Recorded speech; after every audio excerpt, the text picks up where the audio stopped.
All right. Hi guys, this is Mr. Miracle.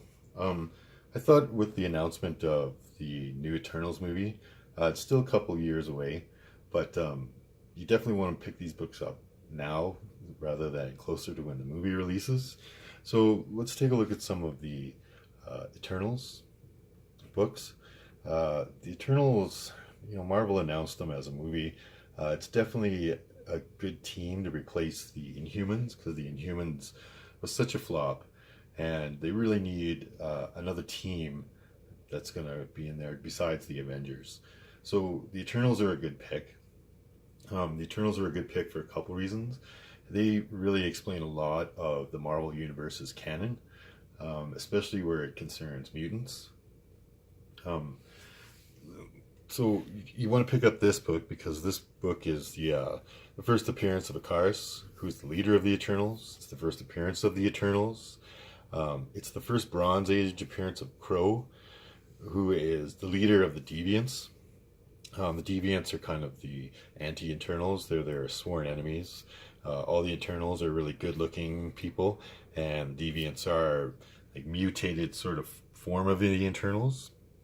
Um, So Crow's really first appearance is in Red Raven Comics #1.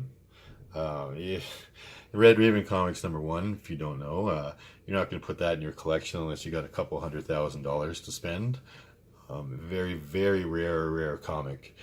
Um, and but they retconned it to be the first appearance of Crow, who's the leader of the Deviants. Now, so we could consider this his first appearance, first only attainable first appearance of Crow in the books. So yeah, definitely, this one's a no-brainer. You got to pick up #1. You definitely want to pick up #2 as well. So this is the first appearance of the Celestials. So the Celestials, uh, they created the Eternals. They created the Eternals. They created the Deviants, and they created the mutants that are on Earth. The mutant gene inside the human genome. So that's why Marvel Universe will probably pick these guys up just to explain mutants. Now, if they've acquired Fox, they'll acquire the rights to all the mutant characters, mutant name, and all that kind of stuff like that. So bringing these characters into the Marvel Universe will need an explanation of why they are all of a sudden mutating these people are, and the Celestials are the reason why. And we've already seen the Celestials in a few of the Marvel movies, just giant floating head, and I guess they made Ego a Celestial. He's not a Celestial in the comic books. I thought that was kind of a weird choice, but hey, I'm not the writer. Uh, so definitely pick up #2. First appearance of the Celestial, first appearance of Ajak. Ajak is a pretty important character to the Eternals. He is the voice of the Eternals to the Celestials. He's the only one that can really speak directly to the Celestials. So he'll most likely be in the movie as well. It's the first appearance of the Celestial Ashram the Judge, who is the leader of the Celestials and definitely the most powerful of the Celestials. So they'll definitely put Ashram the Judge somewhere into um, the Eternals movie if they tie that back in with Celestials. So I don't have a copy of #3 yet. I'm actively looking for one for sure, trying to find a good price. A lot of people are really asking suddenly a lot for that book because um, the whole Eternals movie, there's a rumor that a big part of the storyline will center around a character called Cersei, and the third Eternals is her first appearance in the Bronze Age. Her real first appearance is actually this book, which is Strange Tales 109. Um, in here, there's a wizard story about Pandora's box, and the Human Torch fights wizard and stuff like that. And in the end, um, this wizard calls himself Circe, and then later in the Eternals books, Circe admits to being Circe with a C, not an S. Anyways, this book was cover here is by Jack Kirby, internal illustrations, Jack Kirby, uh, plotted and written by Steve Ditko, and inked by Steve Ditko as well with Jack Kirby. So it was a real Steve Ditko Jack Kirby collaboration, as all these first Strange Tales was. I definitely recommend picking up all those early Strange Tales. There's quite a few keys that you can pick up just by picking up Strange Tales. The next book that you should be picking up is number 5. Number 5 has the first appearance of quite a few of the Eternals, including Makari, who's a really important Eternal. And then after that, don't worry so much about number 6, but number 7. And number 7, not because it's a real tie-in with the Eternals so much, as it's the first appearance of the One Above All, who's a pretty cool character. He's the most powerful character in the Marvel Universe. But, doesn't really tie back to the Eternals other than this one issue very much. You definitely want to try and get a copy of this one. This is a really cheap copy to pick up, the Eternals number 8. This is the first appearance of Ransack and Caracas. They're a couple of kind of quippy, funny twin characters that would definitely be good characters to show up in the movie. Lots of comic relief around those two guys. So, yeah, picking this one up, and you can get it for like really, really cheap. Not a lot of people have even heard of those two characters, so yeah, I would recommend picking this one up. But, you can get it for less than $5, so it's always worth a chance on that one. Then you want to try and pick up number 12, which is the first appearance of the Unimind. The Unimind is sort of an entity where all of the Eternals kind of collectively put their consciousness together and create the Unimind. This is kind of a reoccurring thing with the Eternals, creating this collective consciousness. Unimind most likely will show up in the Eternals movie. It's kind of a big part of what the Eternals are. So then the last real Eternals key that I would bother picking up is number 13. This has the first appearance of Gilgamesh in it. Gilgamesh is very much a reoccurring Eternals character. Quite a bunch of history and stuff. But yeah, picking up Gilgamesh's first appearance, good chance you're going to see him in any kind of Eternals property as well. So those were the pretty obvious ones, right along in the Eternals run. I mean, except for Strange Tales 109, of course. Not a lot of people know about that one, and you can still get that book, like I said, pretty cheap. I think I paid about $50-$60 for that issue. You can still get it for that price, no problem. One set of books that a lot of people don't realize have a lot of ties to the Eternals are this comic, right? The Eternals number 23. So in the back of this comic, it's not just a what-if story. In the back of this comic is a section called Untold Stories of the Marvel Universe. And this is the origin story of the Eternals. Well, not just the Eternals, but the Eternals, the Deviants, and mutants on Earth. So it really has a lot tied into it for the Marvel Universe. Like the Eternals were created by the Celestials. The Deviants were created by the Celestials. Mutants on Earth were created by the Celestials. And they don't really touch on it in the Eternals comic book itself. They kind of just skim by it. There's a lot going on in this comic.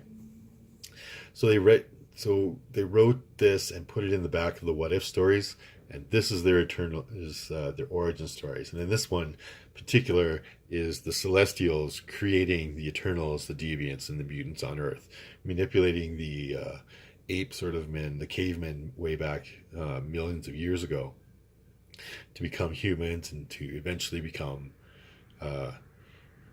mutants. The Celestials did this on several other planets, which is kind of another reason they want to explain why most Marvel characters look like one another, like 2 arms, 2 legs, 2 eyes, right? Because they all have been manipulated by the Celestials in the past. So this storyline actually goes on in this comic for quite a few issues. So this one has the Celestials creating them. This has the first Eternals and kind of their origin story. This one's a really important book too. What If number 25? Because in this book, in that backstory, they talk about how the Titans are Eternals, right? So this ties back the Titans to the Eternals, and Thanos is a Titan. And I've heard that Star Fox is going to be in the MCU, and he's Thanos' brother, who's a Titan. And they talk about if you look at Infinity War, when Red Skull first meets Thanos on the planet where the Soul Stone is, he says, "Hello, son of Alurs," and Alurs is an Eternal.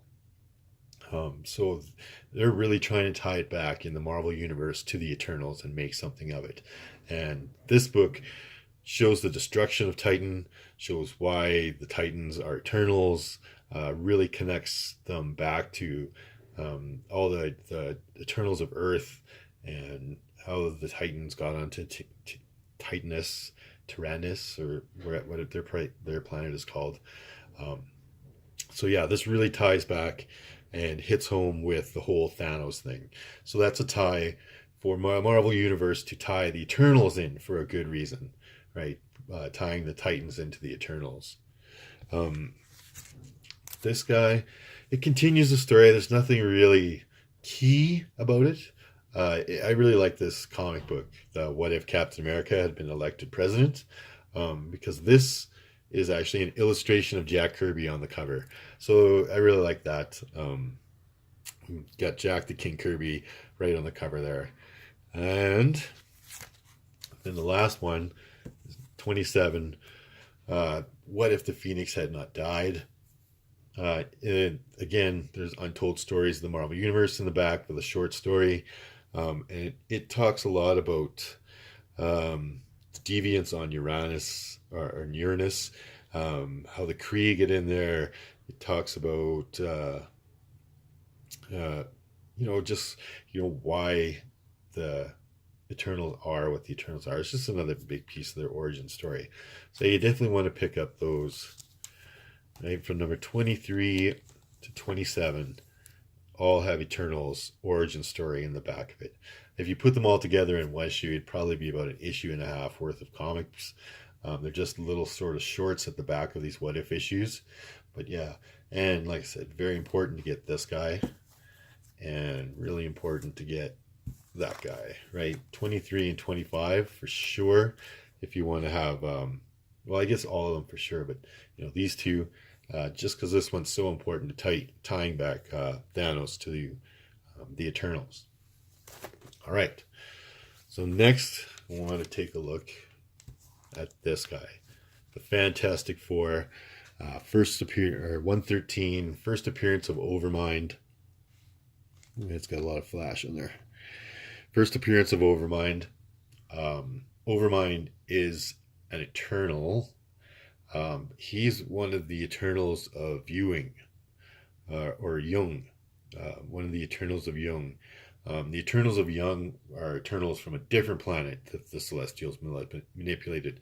They're not the Eternals from Earth.